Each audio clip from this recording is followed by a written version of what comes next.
Bom dia, meus queridos amigos e irmãos da IPI Metropolitana de Brasília. Saúdo a todos com a gloriosa paz do nosso Senhor Jesus Cristo.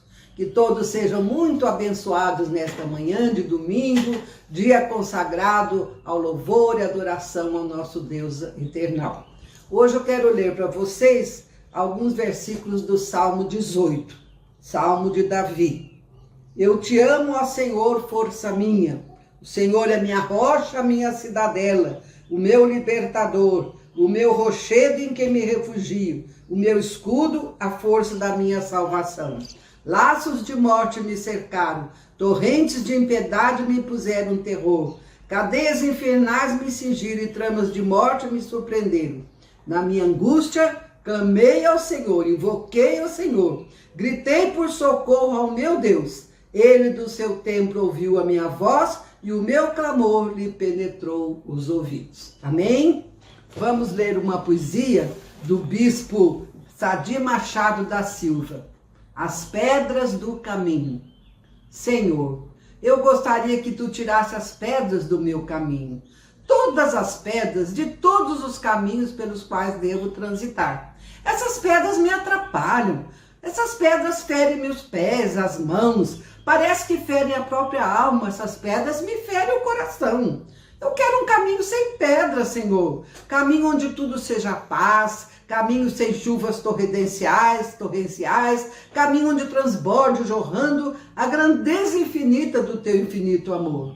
Que é isso, Senhor? Que é isso, Senhor? As pedras continuam, as pedras aumentaram, as pedras agora são montanhas à minha frente. Onde foi parar a minha prece? Em que altar ficou minha oração? Que é feito do teu poder? Por que rumo seguiu tua proteção?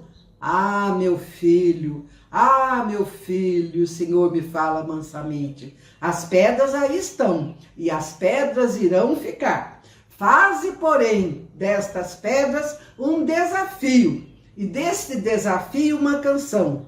Depois segue e prossegue no caminho, sabendo que por este caminho pedregoso, a minha mão segura sempre a tua mão. Amém? Que Deus nos abençoe, que nós possamos ter sempre presente essas palavras, que Deus está sempre segurando as nossas mãos, mesmo nos caminhos pedregosos, nos caminhos tortuosos, nas lutas e dificuldades pelas quais passarmos. Amém?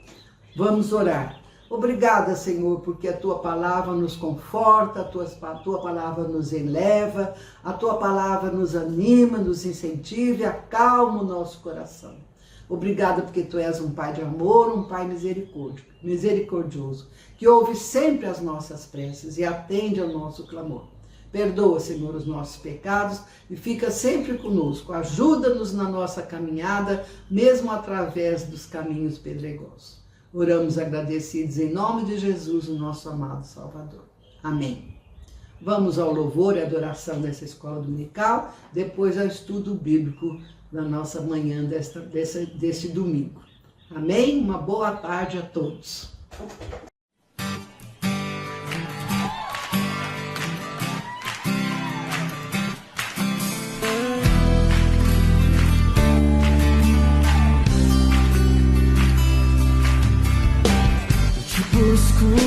Te procuro, ó Deus, no silêncio tu estás. Eu te busco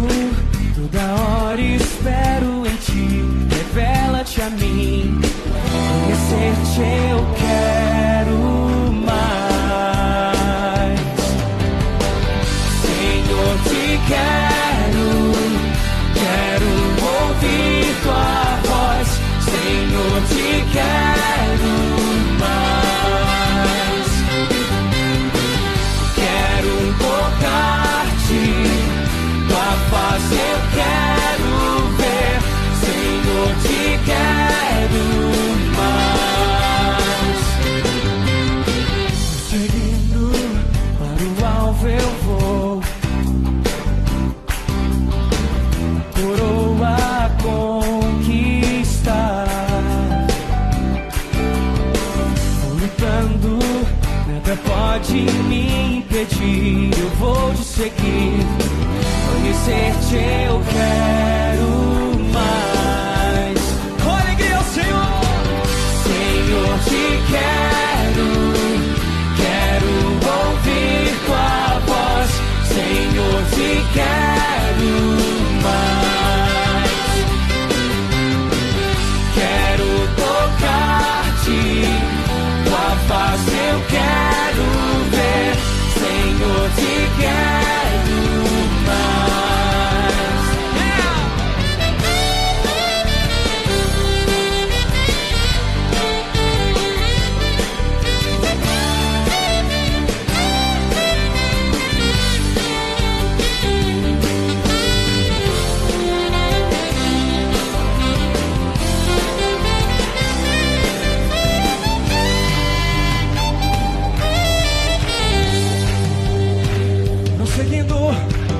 Seguindo para o alvo eu vou,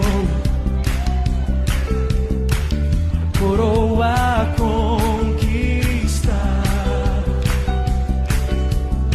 Vou lutando, nada pode me impedir, eu vou te seguir. Conhecer-te eu quero mais.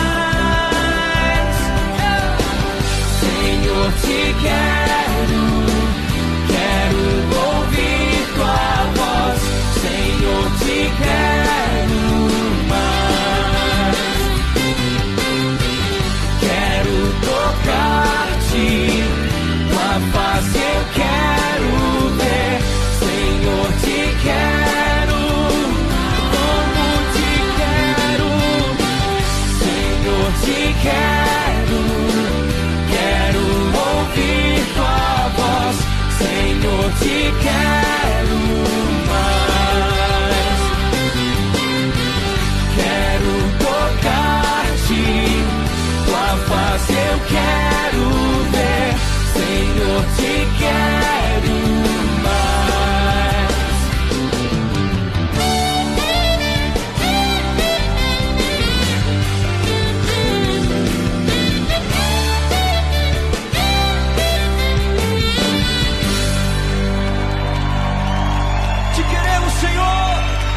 Desejamos mais que tudo, Senhor. Aleluia!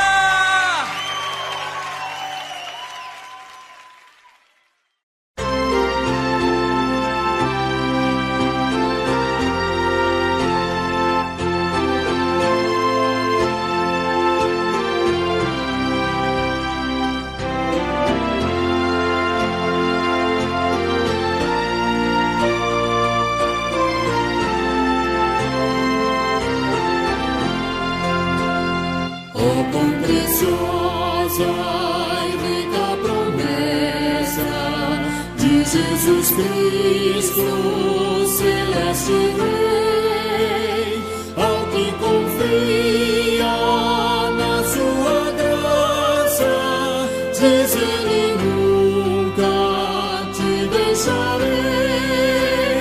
Oh, não temas, pois eu contigo sempre serei.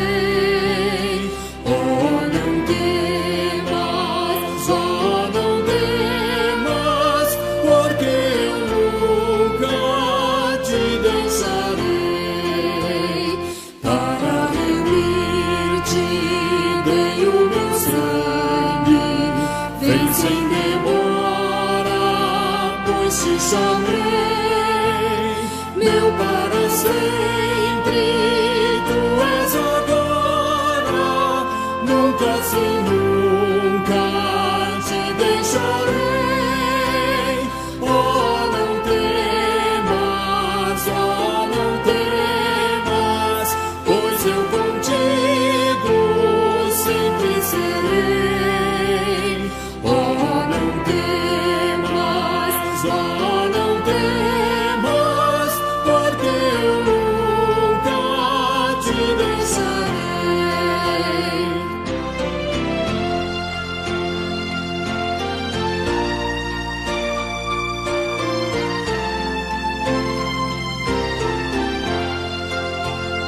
Ainda bendito foste escolhido, jamais vaciles, porque eu te amei. Quem dos meus braços pode arrancar-te? Seguro sempre te guardarei. Oh, não temas, pois eu contigo sempre serei. Oh, não temas, porque eu nunca te deixarei.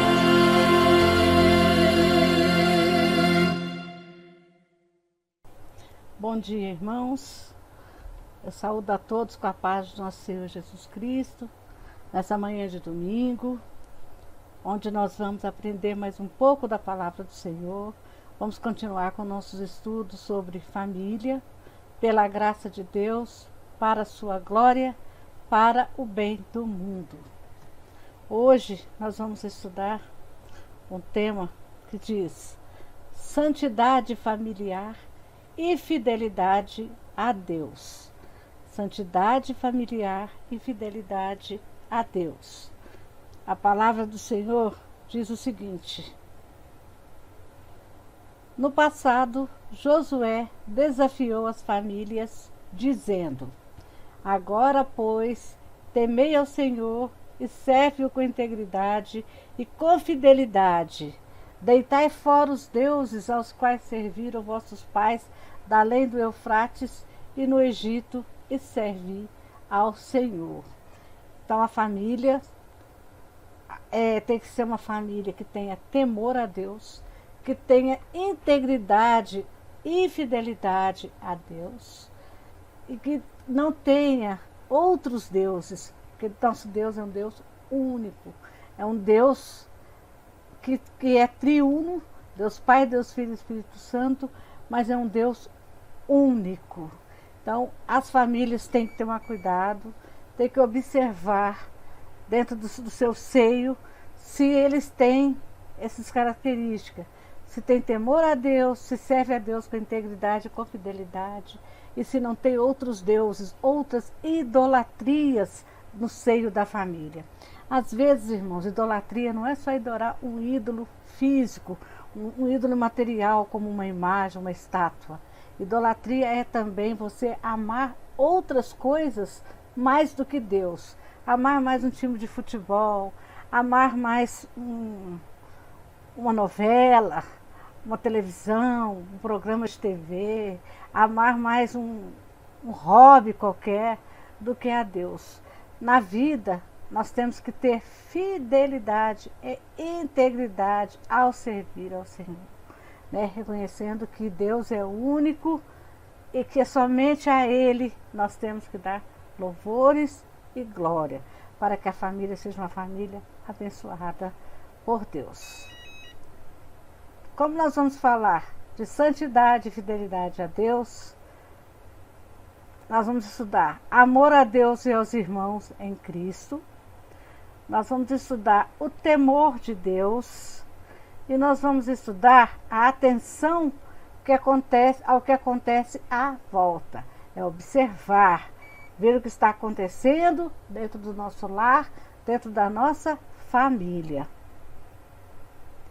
O texto base que nós vamos estudar hoje é Atos, capítulo 4, versículos de 32 ao 37, que diz assim: da multidão dos que creram era o coração e a alma.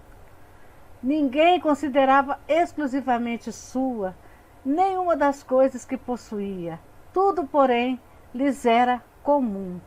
Com grande poder, os apóstolos davam testemunho da ressurreição do Senhor Jesus, e em todos eles havia abundante graça, pois nenhum necessitado havia entre eles, porquanto os que possuíam terra ou casas, vendendo-as, traziam os valores correspondentes e depositavam aos pés dos apóstolos.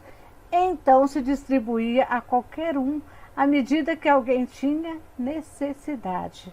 José, a quem os apóstolos deram o sobrenome de Barnabé, que quer dizer filho de exortação, levita, natural de Chipre, como tivesse um campo, vendendo-o, trouxe o preço e o depositou aos pés dos apóstolos. Nesse texto que nós lemos, nós temos uma história de como era a igreja primitiva lá em Jerusalém. Não é isso? Que foi a primeira igreja, as primeiras reuniões dos cristãos, dos apóstolos, que a gente tem na história da Bíblia. Eles tinham tudo em comum, eles distribuíam entre si tudo que eles tinham e ninguém passava necessidade. Eles tinham amor um pelos outros, eles tinham desejo de um suprir a necessidade do outro. Eles eram o quê? Uma família cristã. Nossa família é uma família cristã? Dentro de nossa família tem esse desejo, tem essa necessidade de um observar o que o outro está precisando, de quem tem mais contribuir com mais, quem tem menos usufruir de quem tem mais, colaborar com o pouco que tem, mas usufruir dos outros? Será que dentro da nossa família, do nosso lar, nós estamos nos comportando como a família cristã era nos tempos primitivos, nos tempos de Jesus? Porque os tempos mudaram, mas os ensinamentos, os exemplos têm que continuar os mesmos. Os costumes têm que continuar os mesmos. Um servir ao outro, um em prol do outro, dentro de uma família, dentro de um lar. E quando a gente fala família, a gente está tratando de família de sangue, de laços de sangue, laços de parentesco. Mas há os agregados, aquelas pessoas que Deus traz, coloca em nossa família, para que nós também cuidemos dele e também sejamos cuidados por eles. São as famílias que Deus agrega. São os amigos, os primos e outras pessoas que Deus coloca no seio de nossa família. Para os irmãos da igreja, todos para formarem a família cristã. Continuando o texto. Entretanto, certo homem chamado Ananias, com sua mulher Safira, vendeu uma propriedade, mas em acordo com sua mulher, reteve parte do preço e, levando o restante, depositou aos pés dos apóstolos. Então disse Pedro: Ananias, por que encheu Satanás teu coração para que mentisses ao Espírito Santo, reservando parte do valor do campo? Conservando-o porventura, não seria teu? E vendido, não estaria em teu poder? Como, pois, assentaste do coração este desígnio? Não mentisse aos homens, mas a Deus. Ouvindo essas palavras, Ananias caiu e expirou, sobrevindo grande temor a todos os ouvintes. Levantando-se, os moços cobriram-lhe o corpo e, levando-o, o sepultaram. Quase 3 horas depois, entrou a mulher de Ananias, não sabendo o que ocorrera. Então Pedro, dirigindo-se a ela, perguntou-lhe: Dize-me, vendestes portanto aquela terra? Respondeu: Sim, portanto. Tornou-lhe Pedro: Por que entraste em acordo para tentar o Espírito do Senhor? E eis à porta os pés dos que sepultaram teu marido, e eles também te levarão. No mesmo instante, caiu ela aos pés de Pedro e expirou. Entrando os moços, acharam-na morta e, levando-a, sepultaram-na junto do marido. E sobreveio grande temor a toda a igreja e a todos quantos ouviram a notícia daqueles acontecimentos. Muito bem, diante dessa história de Ananias e Safira, Deus pesou a mão, porque eles mentiram para Deus. Eles foram usados por Satanás, foram ludibriados por Satanás para que mentissem a Deus. Se era costume da família cristã, todos vendessem o que tivessem, levassem o dinheiro, depositassem aos pés dos apóstolos, eles não precisavam vender o que eles tinham. Mas a partir do momento que eles se predisporam a fazer parte dessa família, a vender o que tinham, para que todos tivessem tudo em comum, eles não precisavam mentir para Deus. Nós conseguimos, irmãos, mentir para nós mesmos, mentir para os nossos amigos, mentir para todo mundo, mas para Deus é impossível. Né? Deus conhece o nosso âmago, Deus vê tudo que nós fazemos, Deus é conhecedor do nosso caráter. Então, Deus sabe tudo o que fazemos, tudo o que pensamos, tudo o que planejamos. Deus conhece nossos pensamentos. Então, nessa situação, eles foram punidos para servirem de exemplo para os outros membros da comunidade não fazerem o mesmo.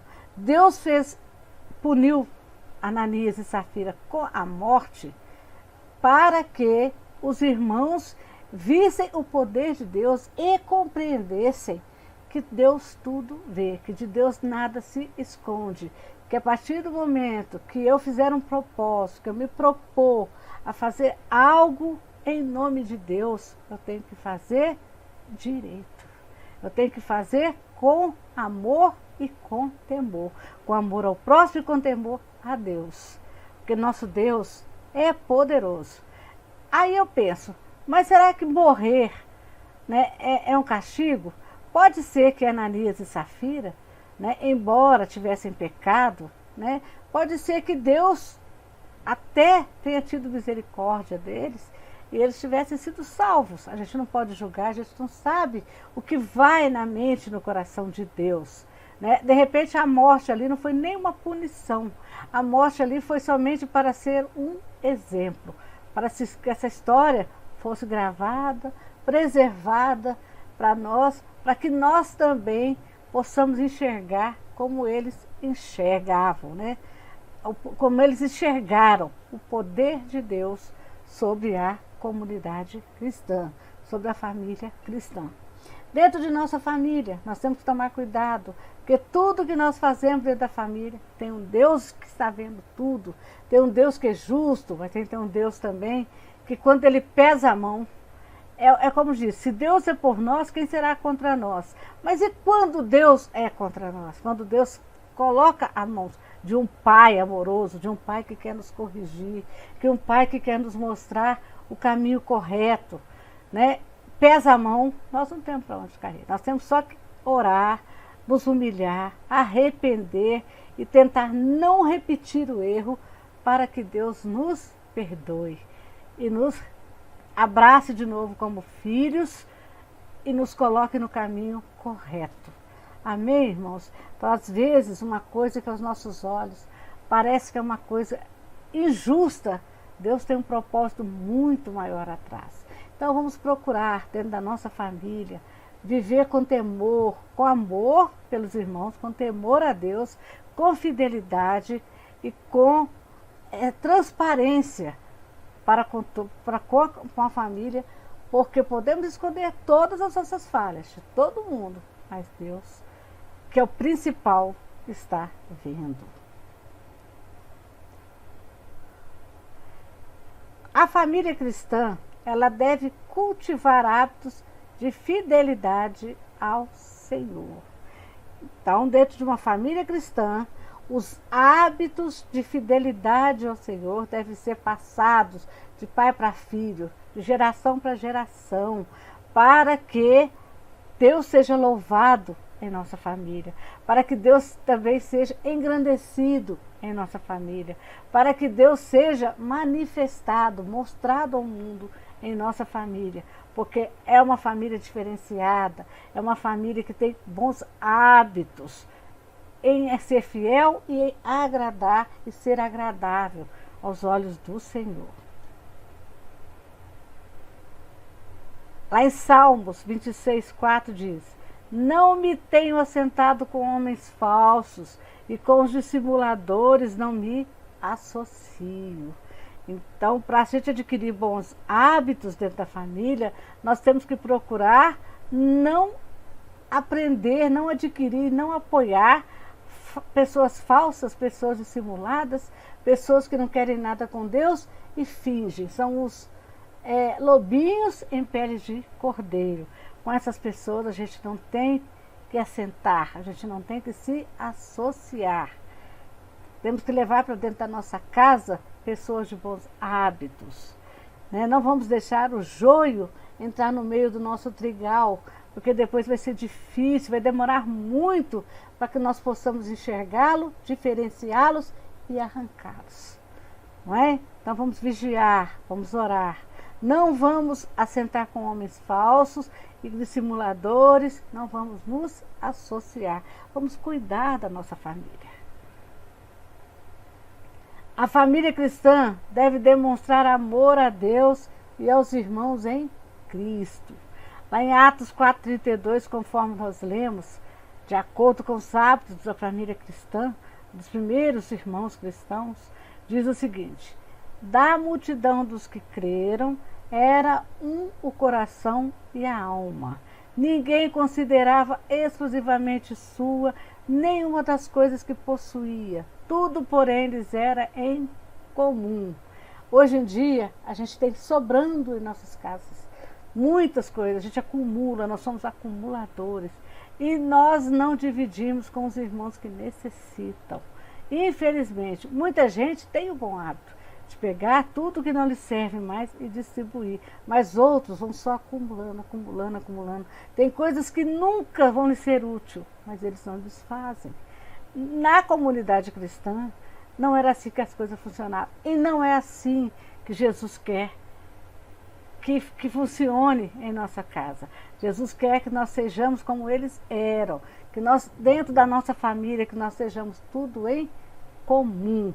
Que nós sejamos um pelos outros. Nós temos que ter amor aos nossos irmãos de sangue e também aos nossos irmãos em Cristo.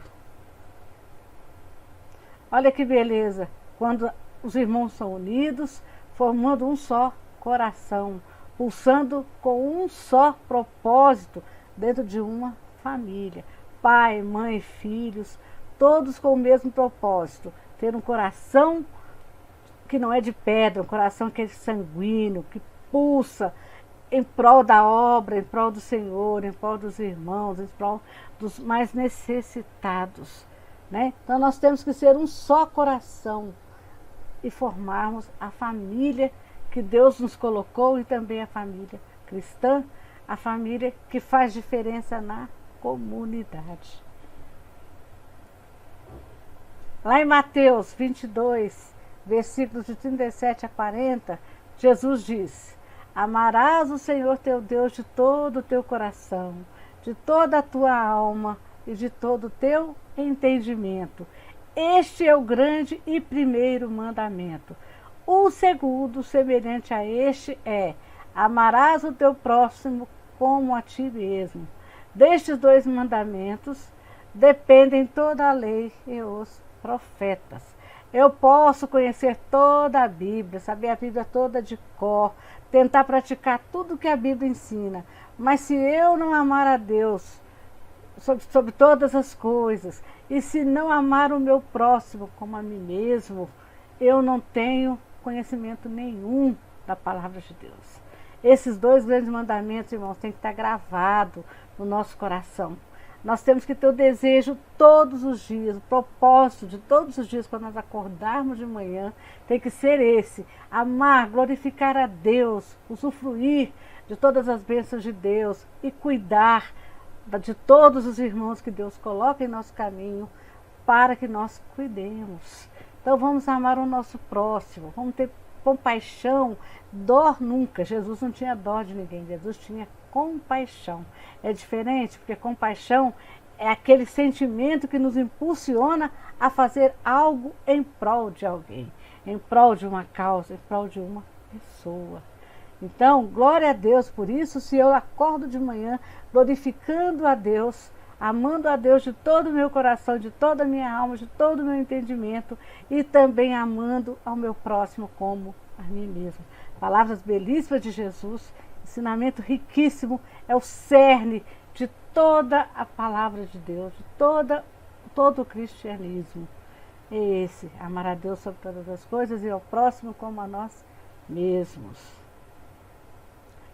A religião cristã, ela tem uma dimensão vertical, que é a nossa comunhão com Deus, né, vertical, e tem uma horizontal, que é a nossa comunhão com os irmãos. Então, vertical, que é a nossa comunhão com Deus, e horizontal, que é a nossa comunhão com os irmãos.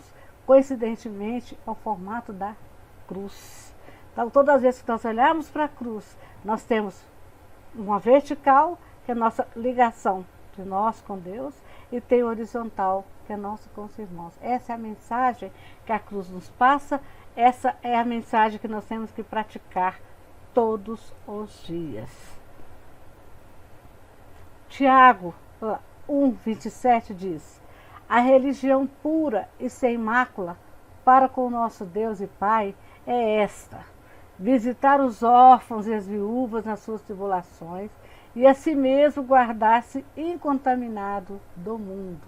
Então nós temos que cuidar dos órfãos, das viúvas, das pessoas que realmente não têm como sobreviver sem a nossa ajuda, né? E também nós temos que nos guardar de sermos contaminados pelo mundo, porque quando nós somos contaminados pelo mundo, o mundo nos cega, nós não enxergamos aquilo que Deus coloca na nossa frente como responsabilidade, nós passamos a ser pessoas negligentes.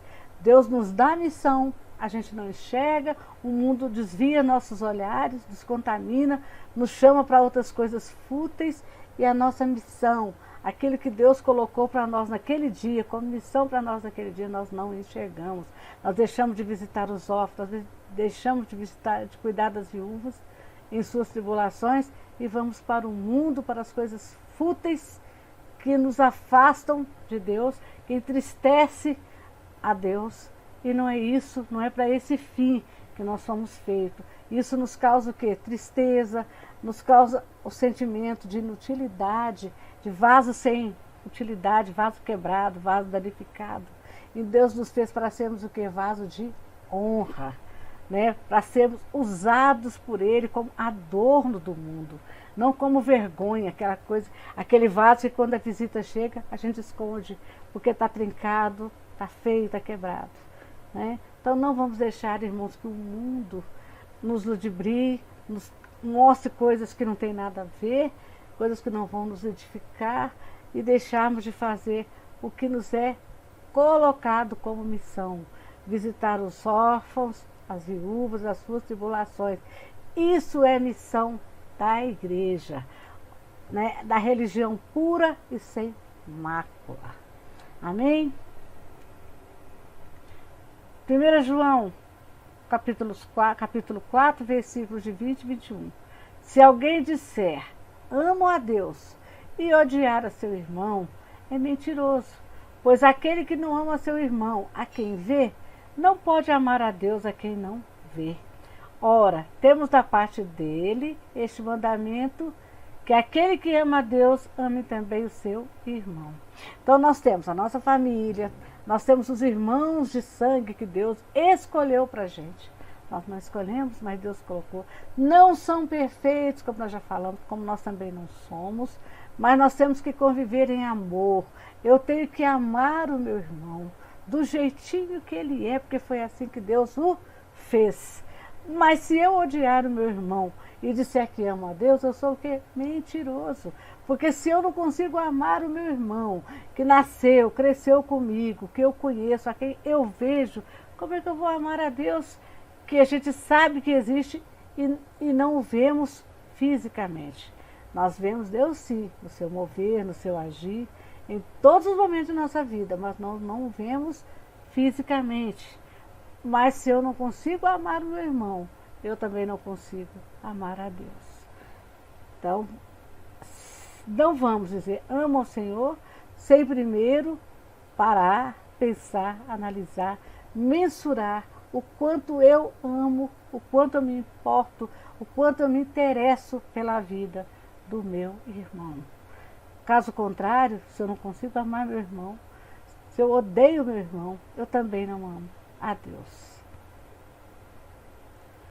A família cristã deve cultivar o temor de Deus. É difícil, né? Por que eu devo cultivar o temor de Deus?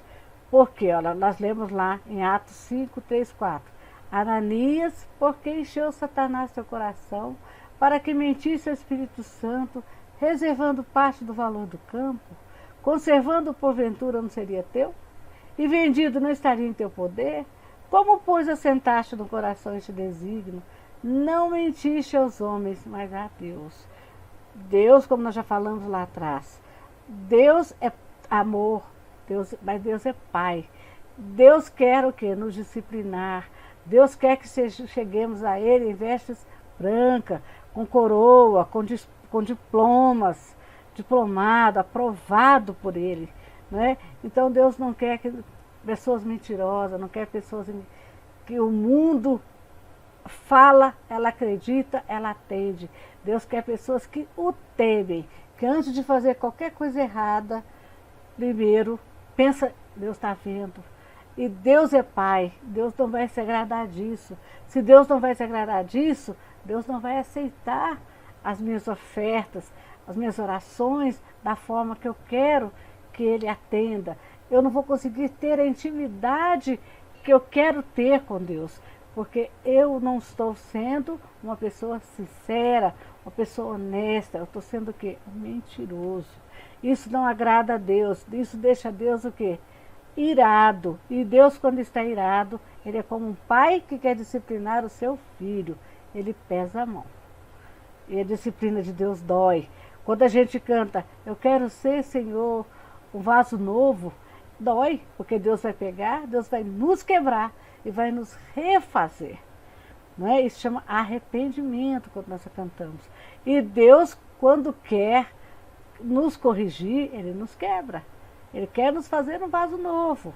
Então dói. Então vamos temer, gente, temer, porque Deus é todo poderoso, Deus é todo amor, Deus é amoroso, um Pai benigno, mas Deus também é um Deus que se ira. É um Deus ao qual nós temos que ter, sim, temor.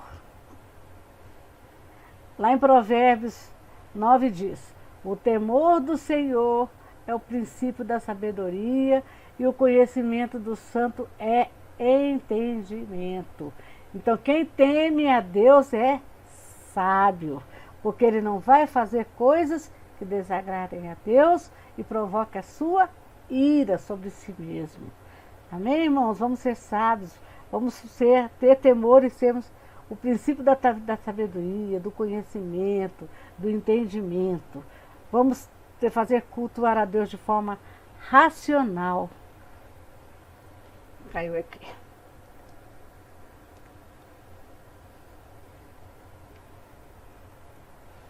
O compromisso da família cristã é, antes de tudo, com Deus. Devemos ensinar aos nossos filhos o valor da fidelidade a Deus. É cultivar o exemplo de ser fiel.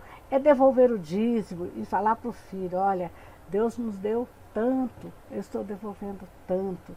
É distribuir o que está sobrando, falar, olha, Deus nos deu isso em excesso, vamos dar para o irmão que precisa.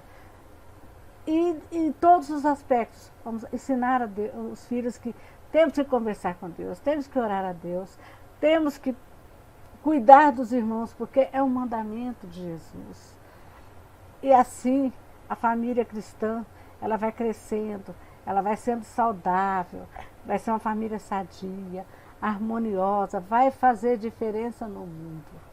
E é isso que Deus quer, é isso que Deus espera da nossa família, um compromisso com Ele e que esse compromisso seja valorizado e passado para todas as nossas gerações, para que nós tenhamos famílias comprometidas com Deus, fiéis a Deus, com temor a Deus por várias e várias gerações.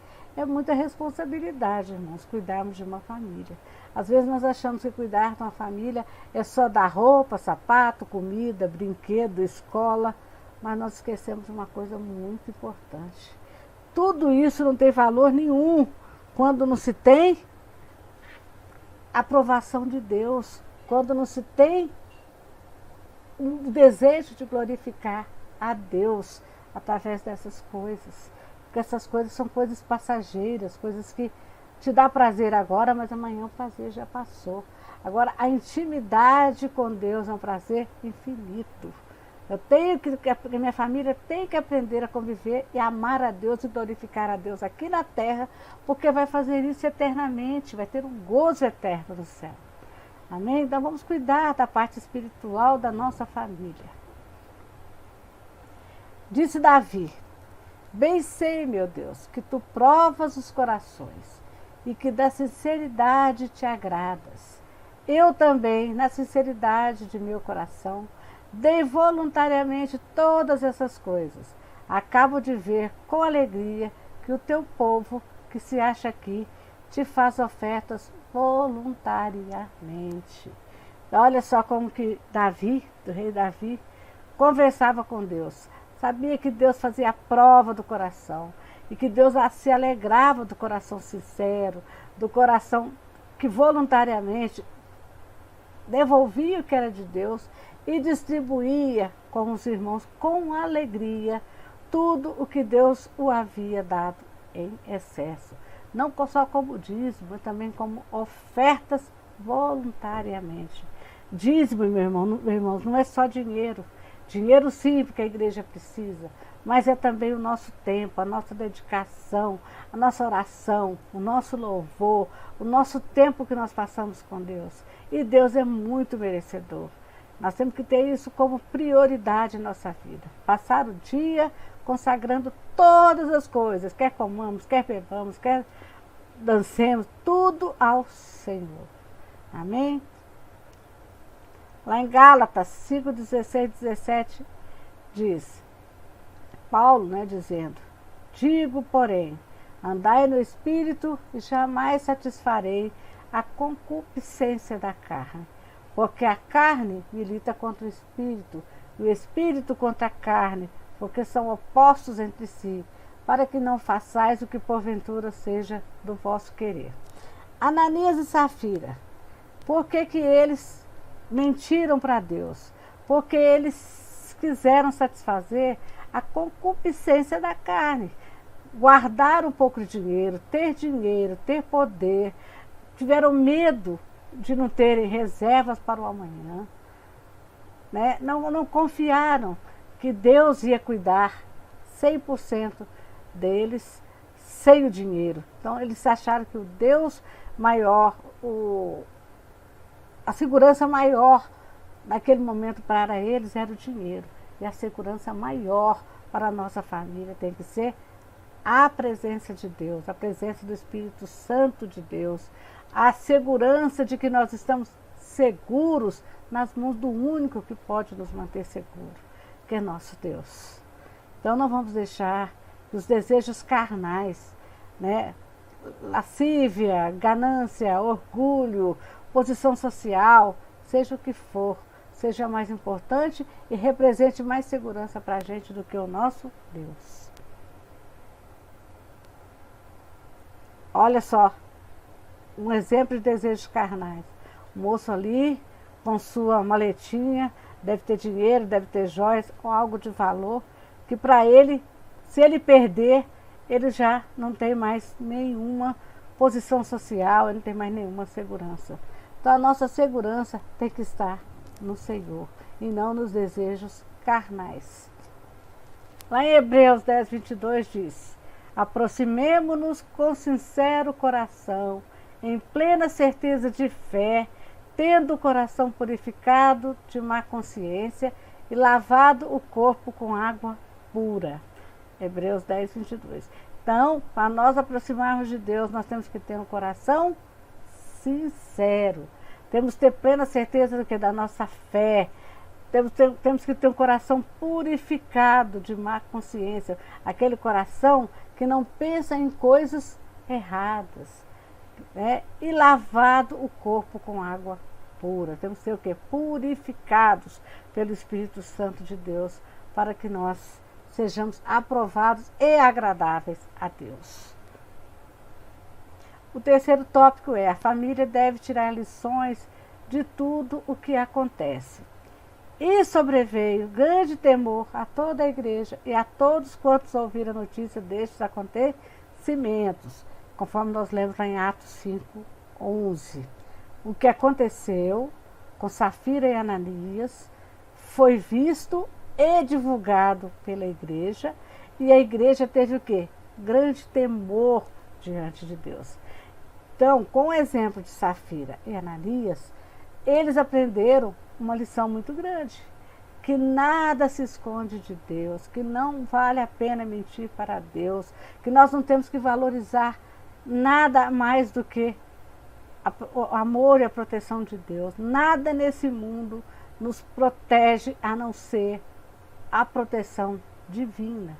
Então, não sabemos o que passou na cabeça de Safira e Ananias ao certo, né? Medo ou avareza, não sabemos, não podemos nem julgá-los, mas nós vimos como foi que Deus agiu, e Deus age da mesma forma até hoje. Deus não mudou, Deus é o mesmo, né? Temos que ter temor, sim, mas nós temos que tirar lições das vezes que Deus nos corrige, ou corrige nossos entes queridos, e com isso nós temos que buscar o quê? Sermos santificados, aperfeiçoados dia após dia, porque senão, irmãos, de nada adianta. Se eu não tiver capacidade de adquirir conhecimento, sabedoria, com as lições do dia a dia que Deus nos mostra, que o Espírito Santo nos mostra, nós não vamos nunca crescer espiritualmente. Nós vamos continuar crentes bebendo leitinho.